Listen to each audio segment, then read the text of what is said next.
started.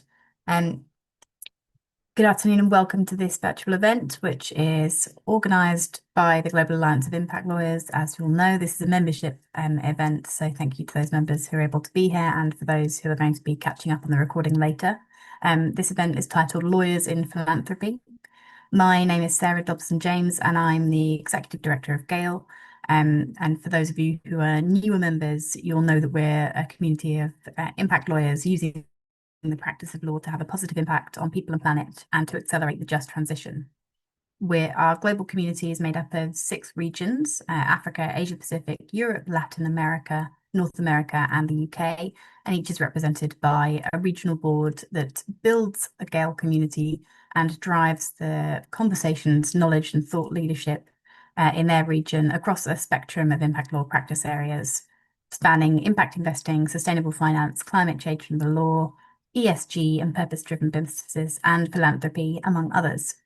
So if you want to engage with the many things that members can get involved in, please do keep an eye out on the insights page of the website, where you'll see the initiatives that are being developed by all of our regional boards, as well as centrally. Today's webinar, hosted by GAIL UK for GAIL members, brings together an incredible panel to consider how legal expertise can shape the future of philanthropy and how lawyers can advance foundations' impact goals. I'm really interested in this topic. I'm really looking forward to hearing from the panel. I'll hand over now to our moderator, Dowda. Over to you. Great. Thank you, Sarah. So the topic of the conversation today is a quick canter around what it is to be a legal professional in philanthropy. We'll also have a discussion about some issues of the day and our panelists' views on those.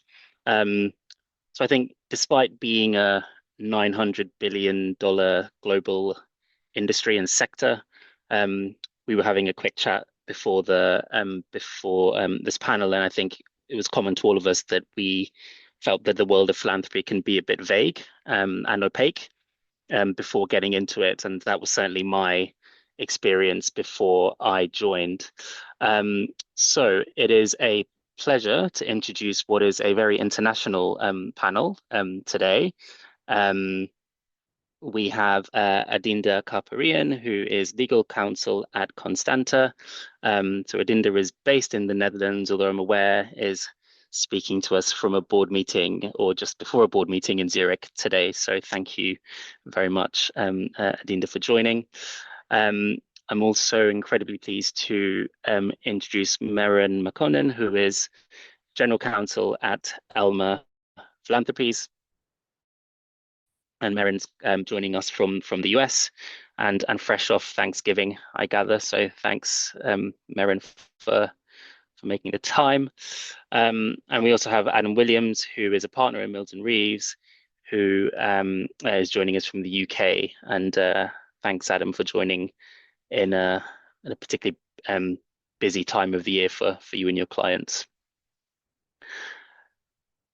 So I think I just wanted to start by getting a sense of, well, first of all, the backgrounds, because they're very impressive backgrounds on display, and how you all got into being lawyers in philanthropy. It'd also be really helpful to get a sense of what your organization does as well. Actually, I should say what my organization does before I go into that. So I'm Deputy General Counsel at CIF. That's a Children's Investment Fund Foundation. We're a UK foundation, a UK headquartered foundation that work in the areas of climate change, sexual and reproductive health, and child health and development in developing countries. So with that, Adinda, perhaps I can kick over to you to give us a sense of your background and how you got into philanthropy and what Constanta does. Thank you, Dowda, and thank you for having me. So I'm a Dutch lawyer. I'm based in the Netherlands, but in Zurich often for our board meetings. So I'm speaking to you from my hotel room. And also half of my team is here in Switzerland, which is always very nice to be together in person. So I started my career doing corporate M&A at Baker McKenzie, which was brilliant. I worked on interesting, complex deals, had a smart team, learned lots, had the whole corporate lawyer experience. And I think somewhere around year six, I started feeling this itch, like I was getting really good at something that didn't quite change the world as I wanted it to at that time. I suspect that feeling might resonate with some of the lawyers here today. And that's when I joined Constanter, which is the umbrella organization of the Brenningmeier family's philanthropic work in over more than 90 countries. Our big foundations are Portuguese and Laudes Foundation, and the mission is simple, being a force for good. I work particularly close with Laudes Foundation. Laudes focuses on accelerating just transitions, which is a fancy way of saying that we're trying to shift industries so they value all people, climate, and nature. And Laudes works in four key industries: the built environment, finance, capital markets, fashion, and food. And the core business is grant making. So we give grants to organizations doing work aligned with our mission.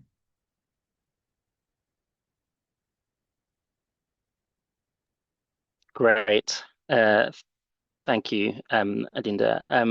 Maren, perhaps you could come in and give us a similar background and tell us a bit about Elma. Sure. Maren McConan. I'm the general counsel at Alma Philanthropies, and we're the service arm of a number of family foundations that are actually based offshore. Alma Philanthropies and myself were based in New York, however. Our main foundation is the Alma Foundation, which focuses on improving the lives of children in Africa. So it has a very specific mission. It's also geographically focused on the continent of Africa. So most of our grant making is primarily on the continent. And in terms of my journey, I've always wanted to work. I'm originally from Ethiopia, and I've always wanted to work in some aspect, on some mission. I wanted to work for a mission driven organization that and that was focused on the continent from where I'm from. And so similar to Adinda, I started off as a corporate attorney at Cravath. I did M&A, securities, and banking because they had a rotation system. And basically, after about 5 years is when I realized that I was straying from my original focus of being of assistance to a mission-driven organization. So I left Cravath and went to work for the International Monetary Fund, and that was like a good bridge between sort of my corporate background and my interest in international development in particular. I managed a portfolio of mostly African countries, and that's when I really got into understanding and learning more about the macroeconomic and legal environment and many of the countries on the continent. And from there, I spent a year as Associate General Counsel at Rainforest Alliance, and I'm currently the General Counsel at Alma. I was the first in-house counsel here and set up sort of the legal infrastructure, and have been here for about 12 years. Great. I mean, it sounds like for all the kind of corporate lawyers, there's hope for you yet. It sounds like there's a route out of that. And interesting. So similarly, Maren, I started in corporate law, but then in between that and being here, I worked in an impact fund. So it's kind of the slow, the slow trajectory from less impact to more impact. I think is a common theme there. Great. Adam, I know there are a lot of areas of law that you could have gone into. So why this particular one? And it'd be good to hear a bit about your background also. Yeah, I'm going to deviate from the corporate law background. So I started off as a private client lawyer, and I'm now a partner in the private client team here at Mills and Reeve National Law Firm in the UK. On the private client side, a large part of my work involves benefiting the next generation by putting in place trust structures to protect assets and maximize tax relief.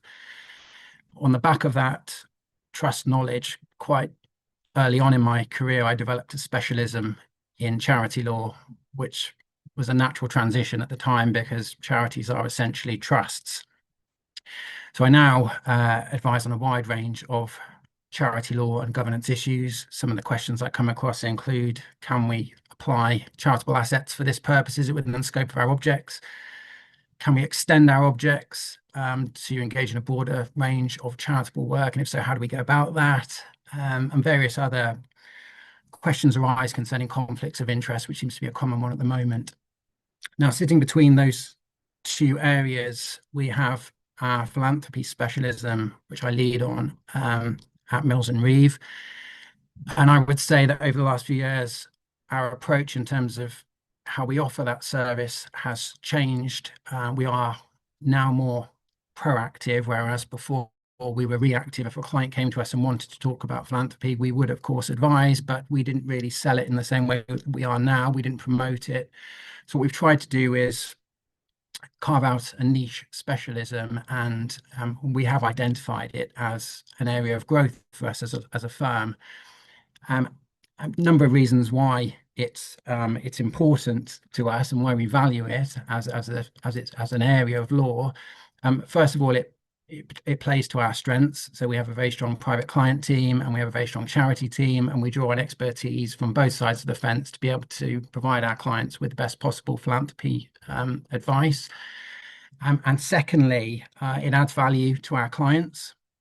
So as a private client advisor, one of the main responsibilities is to understand what matters most for our clients and what the wealth is really for. And if you ask a client that question, that they don't always know because they haven't been asked.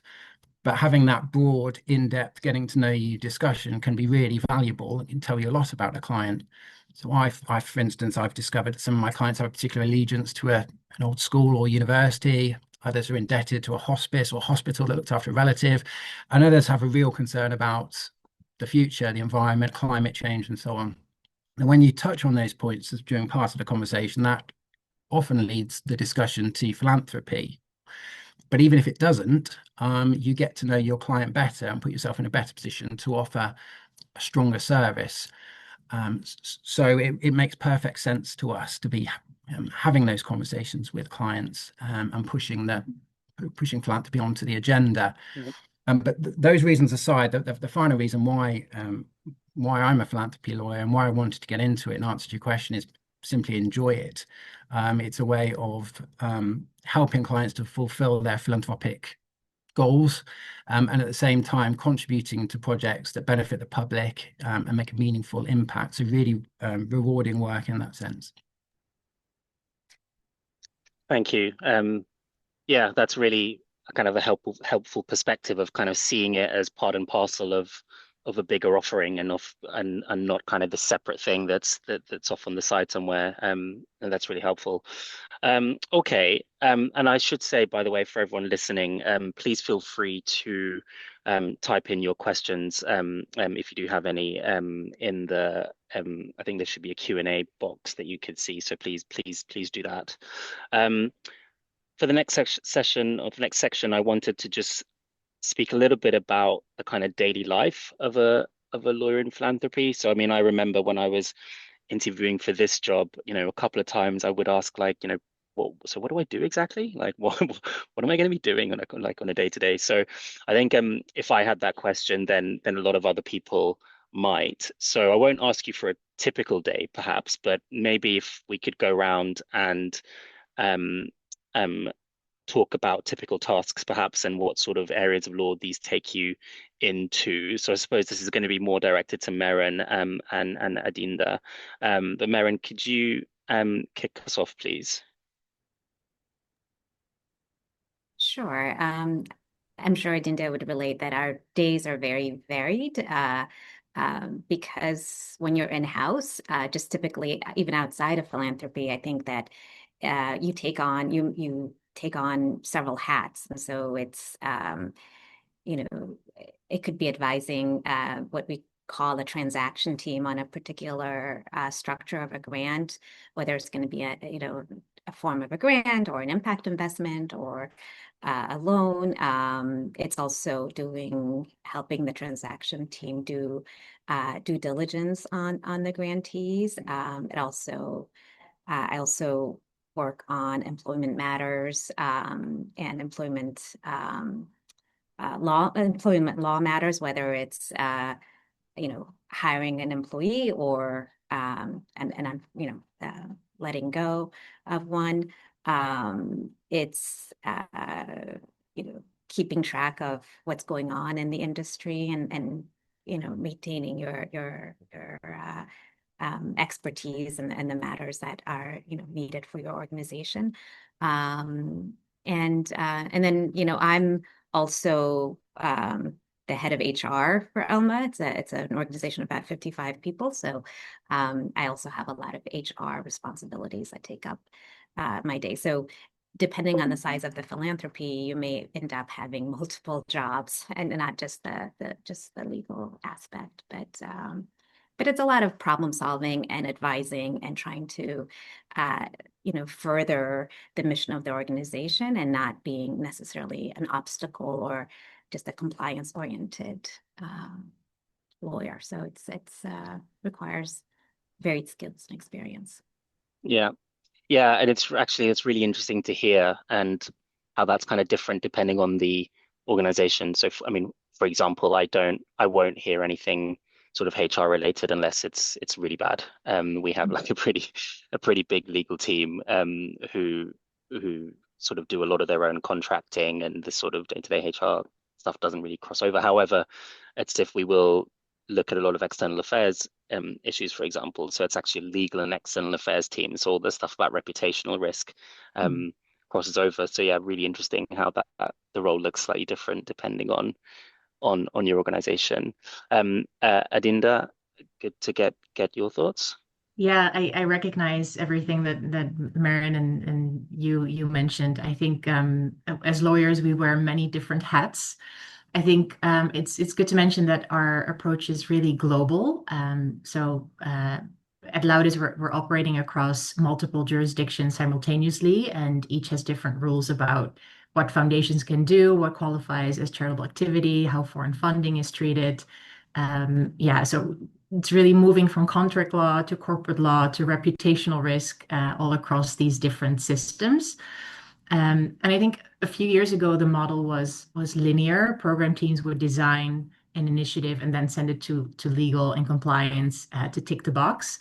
But I think what's nice to mention is at Loudis, legal is really at the table from the beginning when ideas are still half formed.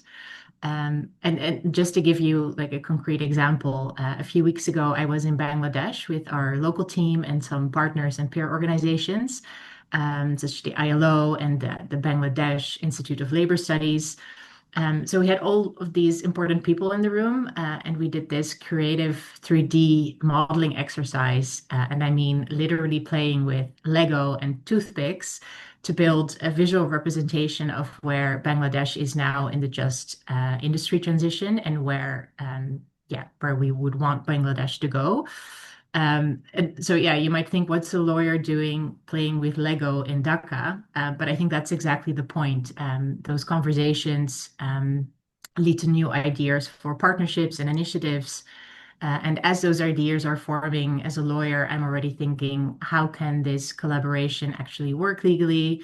Who contributes what governance structure makes sense? So I think that's also the fun part of our role, is being able to help shape the ideas from the start and not just review it at the end. Yeah, I absolutely agree. I think that the exciting part of it is that it's almost like you have a program and a legal kind of role. And I think it's unique in philanthropy, whereas in other, I think, industries, you're purely legal, and that's really all that is that you bring to the table. But I feel like in this particular industry, it lets you use different parts of your mind, which I find. Yeah, that makes a lot of sense. And I mean, I've seen the kind of grant making team sort of in some ways not even kind of separate from from the legal function in some senses where that person will be embedded and kind of will be a little indistinguishable from their grant making colleagues, which yeah, I think speaks to what you both have spoken about, is the sort of need for dexterity and kind of programmatic thinking, and not just being kind of the lawyer in the ivory tower kind of approach. I think that makes a lot of sense. Before I go on to the next section, we do have a question, and I guess this one is aimed at Adam, I think. So the question is from Paul Kim. So Adam, as a philanthropy advisor, you're sometimes in the position of advising both the donor and a charitable entity that is controlled by the donor. How do you deal with this ethics issue? Does that, I think that would be aimed at Adam. Adam, is that something that you come across at all, or not really? Yeah, can be a conflict of interest if the donor is expecting something in return, for instance, some kind of right, then that needs to be managed. If it's an outright gift free from terms and conditions, a donor is giving to a charity that he's created, that's quite common, and we would see that as a conflict of interest because not getting anything back. If somebody wanted to make a significant donation to a charity and say in return I want naming rights, for instance, and I want ongoing rights, then both parties are going to require separate legal advice, and that's when issues can arise and that it has to be managed. But I can't say it presents a problem in the majority of cases. I set up charities for many individual philanthropists that they fund, and typically there's no problem with it. Yeah, actually interesting from the perspective of a foundation that is essentially seeded and funded by a sole donor. That can be an issue, and the distinction between the individual and the foundation is often blurred. And mostly that's fine, but in some cases, the Charity Commission wants to know that this is a charity that's independently run and not essentially a vehicle for an individual, because I suppose they see it as their money as well, given the tax benefits that come from it. So you can have issues when the founders try and include specific rights within the constitution that give them a veto or power over the other trustees. That's when the Charity Commission start to get uncomfortable about it. But as long as you stay the right side of the line and demonstrate your awareness of the fact that charities are independent entities and decision making lies with the trustees jointly and responsibly, then you can normally satisfy them that you're going to comply with requirements. Makes sense. All right. So I want to sort of turn to some more specific issues. Adin, I know that you're joining us from Zurich, and just about to kind of rush into a board meeting, so a very appropriate question, I think. I'm aware you do a lot on the corporate governance side as well as the kind of grant making side, as you mentioned. It'd be good to get your thoughts on what goes into keeping a board of trustees informed and we hope happy. In the context of fast moving risk environment, and how that maybe might be different from a normal board. Yeah, keeping the board happy and out of jail. I always joke with the board members. No, I think honestly that's one of the most challenging parts of my role, especially because the world doesn't stop moving just because the board meets quarterly. So at Concentra we have a lot of governance bodies because we have a presence in different countries. Ultimately, the foundation board sets the strategy, and there's various committees with delegated mandates. And we have a technical working group who looks at more technical aspects of certain corporate transactions. And I think the tension is you need enough governance to kind of ensure sound decision making, but also have the flexibility to move quickly. Let me give you an example of governance in action related to grant making, which is the core of what we do. I think the challenge we face is that the communities and organizations we work with most are often in the most challenging operating environments. And without naming the country, we support partners in a country where the government had just passed laws restricting foreign funding. And one approach can be, okay, this is too risky, we can't work here, but that would mean abandoning partners at exactly the moment where they need support most. So instead, the question then becomes, how can we still do this responsibly in a compliant way? So then, picture this, like our partners are waiting for answers, our program teams are asking, can we still do this grant? And I need to inform the board while I'm consulting with local council, trying to understand the regulations that were just announced. So I think that's where not waiting for quarterly meetings becomes critical. You need to brief the right stakeholders and the boards immediately. Like, here's what happened, here's what we know, here's 3 scenarios, and here's my recommendation. Yeah, so to answer your question directly, keeping the board happy in this fast-moving world, I think really comes down to speed, clarity, and also honesty. Sometimes you have to say we don't have complete clarity yet, but here's what I do know and how I think we can manage it.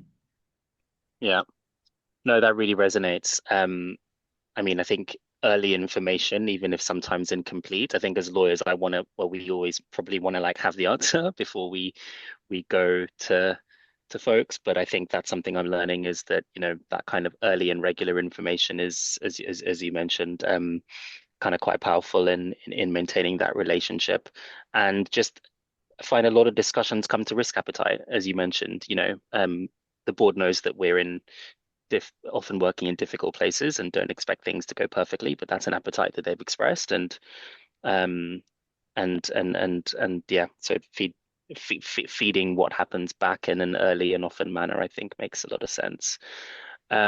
Great. Maren, I wanted to come to you. So I mean, it's a topic of the day, really. We're living in a time where development budgets are being cut in the Western world. I wanted to get a sense of how this is affecting your foundation and what's been your role in managing that change and difficulty. I think related to what we were talking about as the legal being like a key part of the transaction team, I feel like each dollar of philanthropic dollars is that much more precious because of the fact that it just a shrinking development budget. We're in a world of shrinking development budgets, and we want to make sure we're not replacing government funding, but that we are, providing, the smarter, and we're trying to invest, in an intelligent way and stretching the dollars as best as we can, and while being risk aware, and I think it's an exciting moment to focus more locally. Like that, I think that a lot of the international NGOs have been impacted greatly by the shrink, especially by the USAID elimination, I guess. And it's an opportunity to find local partners where I think the dollar could go further, and where there's more likelihood for sustainability and for the programs to actually be more locally owned, more aligned with government priorities. And so while it's challenging, I think it's an exciting opportunity as well to be to think more creatively. And I think that is a role that legal can play as well as programs. Yeah.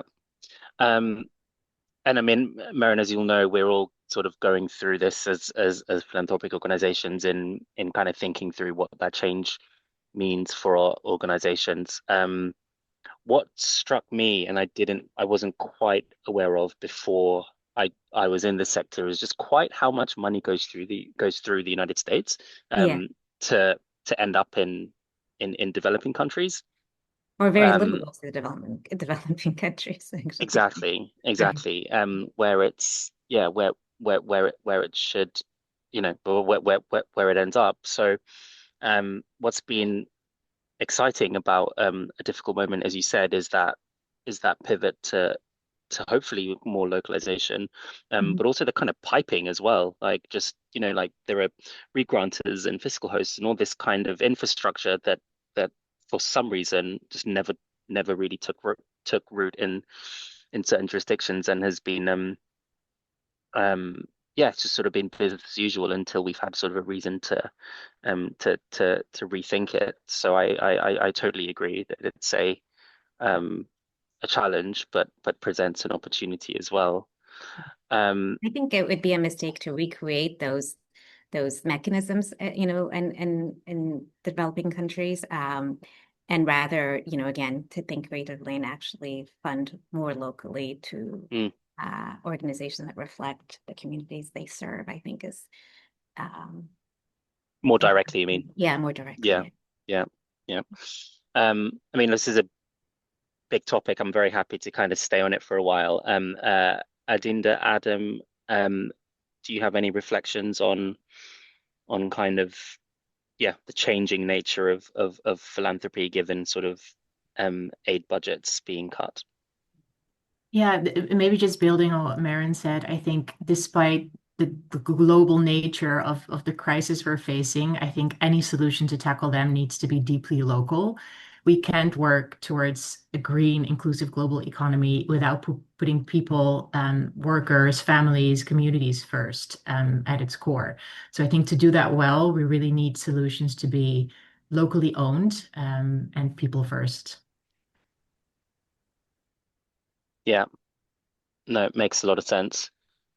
Um, all right. Adam, I wanted to come to a question aimed at you. So it'd be good to just chat about what trends you're seeing more broadly in the philanthropic space. Um, for example, I think that the profile of trustees is probably changing, sort of becoming more millennial, like becoming more Gen Z.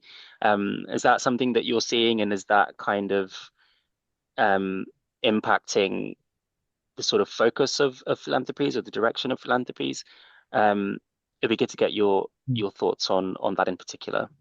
Yeah, for many of the clients they act for, business owners, families with inherited wealth, philanthropy isn't just about giving, it's about engaging the family, particularly the next generation. And typically they do that, or many of them do that, by establishing their own foundations and bringing children and grandchildren on board as trustees. And there are a number of reasons why they do that. First of all, it gives them an opportunity to actually work together as a family. Secondly, it gives individual family members a chance to um, engage in things that they feel passionate about, support causes that mean something to them. So they're usually keen to get involved and take it forward. And then thirdly, as well, I think many of our clients almost treat it as a bit of an education piece for the next generation. They want to give them a taste of decision making, teach them about social value. And in some cases, I'd even go so far as to say treat it as a bit of a training ground for introduction to the family business further down the line. And that's something that I've seen for quite some time. I can't say that it's the new trend. It's because of the clients we act for at my firm. It's been something that we've seen for quite frequently over the years.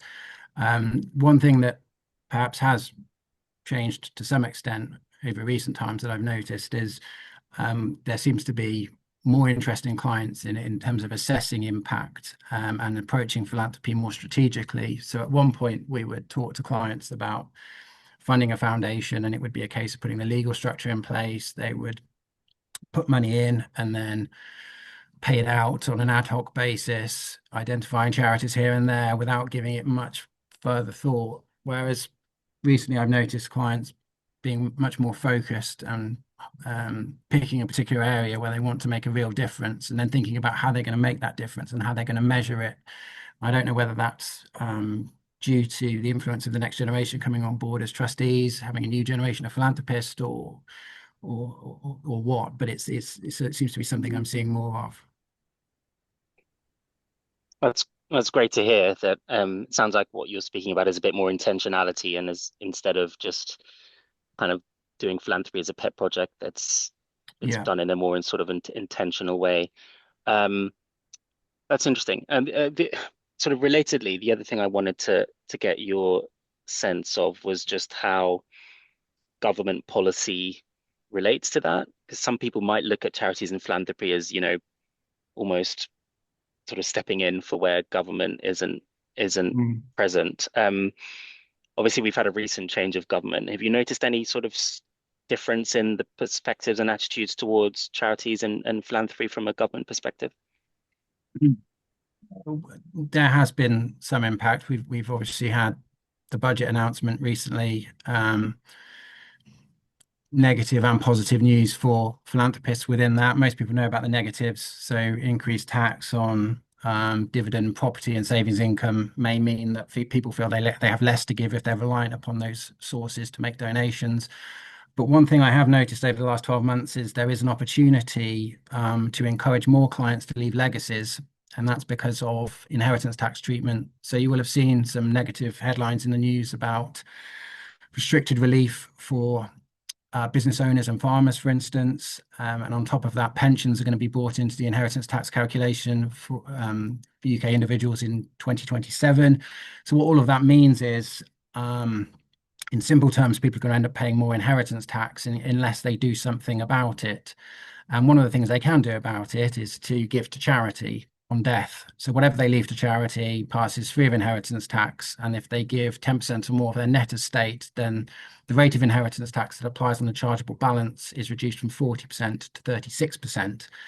And I think some clients are perhaps who hadn't thought about giving before are now looking at their inheritance tax position and thinking, actually, rather give to charity than pass over this massive, huge sum to HMRC. And I can think of one example in particular, one client who hasn't given previously, but has decided to leave 10% of their net estate to charity for that very reason, because inheritance tax is going up. And given the choice, they'd rather support charity. So that is a glimmer of hope. There's a lot of doom and gloom in terms of tax changes and what it means, but for philanthropists, it may be something that can be used to encourage them to perhaps give more. And I think professional advisors like me have a particular role to play in that when we're having those discussions about estate planning and will drafting. There has been a tendency in the past to be a little bit shy about raising charitable giving. But actually, part of the role is to explain inheritance tax, how it works, and explore the options for reducing that liability. And one of them is to consider charitable giving. So I'd like to think that moving forward, we can all add that to the agenda and raise it. It may not be for everyone, but at least it puts clients in a position to be able to make an informed decision once they understand the inheritance tax implications. Yeah, that makes sense. And actually, I mean, I was a little surprised. I mean, given what's going on in the economy, and the kind of headwinds, I've seen statistics to show that philanthropic giving is actually going up on balance. So maybe that speaks to some of the reasons why. Mm. I Um, think the CAF report indicates that less people are giving, but those who are giving more. So that's kind of skews the figure that perhaps there is more work to do to get more people thinking about it. But the wealthiest in our society are giving larger amounts. Interesting. Yeah, maybe speaks to a bigger issue. Great. Got a few minutes left. I actually wanted to sort of circle back to something Adinda mentioned, which was around foreign funding restrictions in a certain jurisdiction. And I sort of want to sit on this a little bit because I mean, Elmer, Sif, Constanta are all global philanthropists, so we're all basically foreign funders in the areas where we do our work.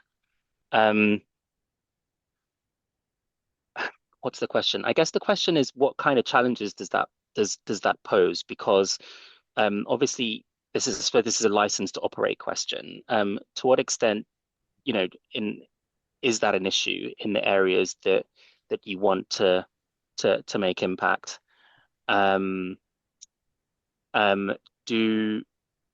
Is there a conflict between working with government versus working to change government policy?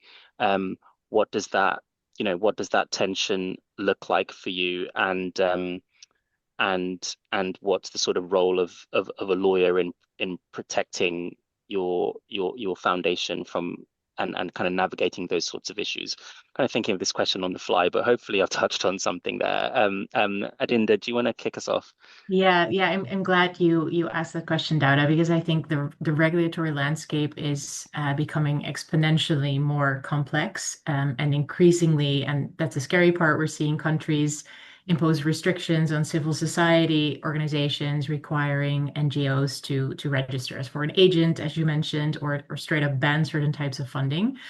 And meanwhile, the problems we're trying to solve are big and urgent. So I think as lawyers at a philanthropic organization, our role isn't just to ensure that we comply with corporate and foundation law, but it's about understanding the entire ecosystem, right? The political context, the commercial realities of the industries we're trying to shift, and also to help design legal structures that enable impact. Because ultimately, I think all of our tasks and activities, are in service of the impact that comes first. Hmm. Yeah. Yeah, Maren? Yeah, I mean, for us, the type of work that we fund is primarily, again, improving the lives of children, and it's primarily through like health, health workforce strengthening, maternal newborn health, initiatives. And so we see these impact as only being impactful, or these types of programs only being impactful if the government is is in support of the grantees that we support, or in some instances we help fund government initiatives on these particular areas. And so we haven't really encountered any tension between local government and the work that we fund. We wouldn't go into a country unless it's our work is fully supported, because we just feel that without that alignment, it just doesn't make sense for us to fund the programs that we fund. Yeah, and that makes sense. And I see quite a lot of sort of divergence between foundations on this issue. So we sit somewhere in the middle where some of the things we fund are sort of relatively uncontroversial, and we can and we're sort of natural partners with most governments.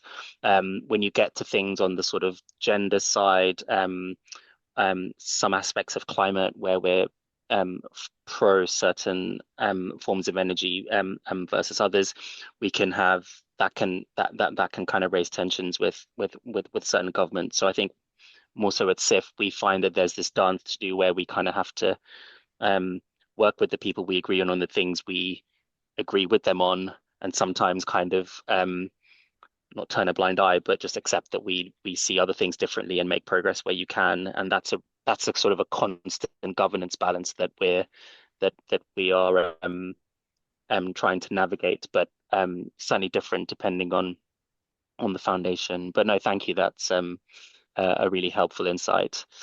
So to finish, just a quick round. I know that we will have a lot of watchers, listeners who are students, who are maybe at the early stages of their legal career. So just very quickly, any sort of nuggets of advice or any advice for anyone thinking of pursuing a career in philanthropy. Adam, do you want to start?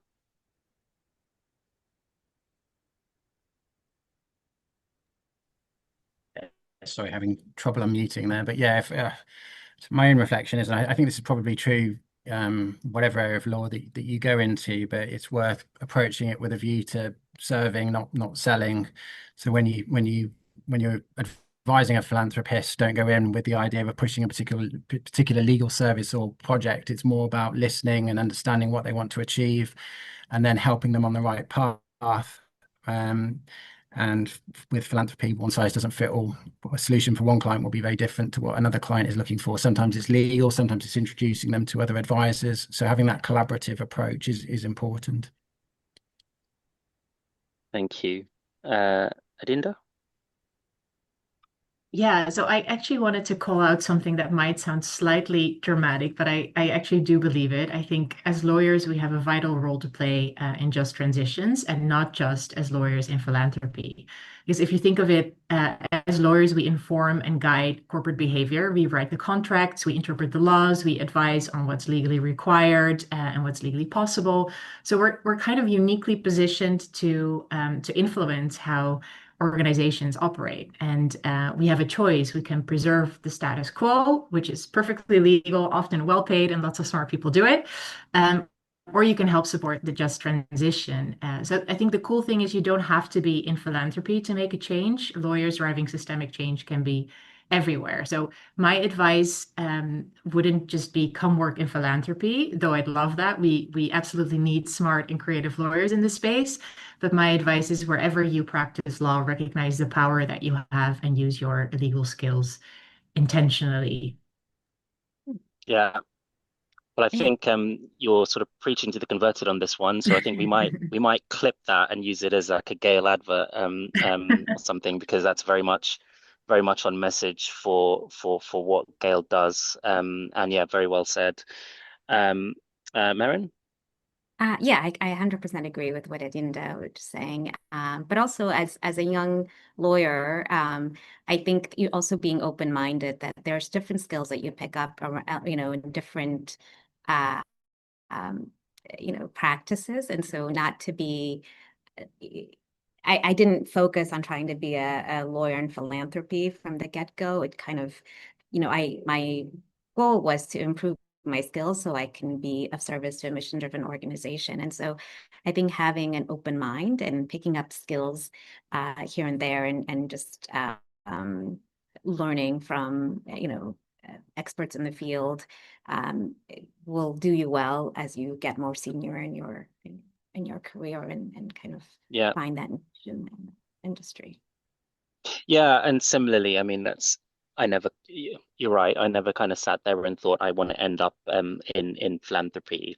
Similar to you, Maren, I sort of similarly had an affinity to Africa, and I thought, that was the deal I did with myself, that anything I do legally, I feel like has to kind of speak to the continent and kind of broadly impact in some way. And that could have ended up being a lot of things. I could have ended up, being an infrastructure financer or lending money into healthcare businesses in Africa, and I happen to end up here. And so I totally agree with you that the skill set is really important, and it can have lots of different applications. Fantastic. Wow. That was I think a really enjoyable conversation. We are fast approaching, well, we approach time, just slightly over. Um, I wanted to open it up for questions. I know there was the one question in the group. But Sarah, Louise, are there any other questions that came through, or does anyone listening want to ask anything of the panel? No other questions on the Q&A. Okay. Should I leave it a couple of minutes? I don't think anything else is coming through. Okay, well, in which case, it's a big thank you to Alinda, Maren, Adam. It's been a really, really interesting, and I hope everyone's found it insightful and learned something. So thank you very much for joining. And yes, I think there are a few questionnaires and surveys that Louise is posting to the chat. So grateful if listeners could fill in those forms. But thank you, everyone. And yeah, have a good day. Thank you. Thank you. Thanks.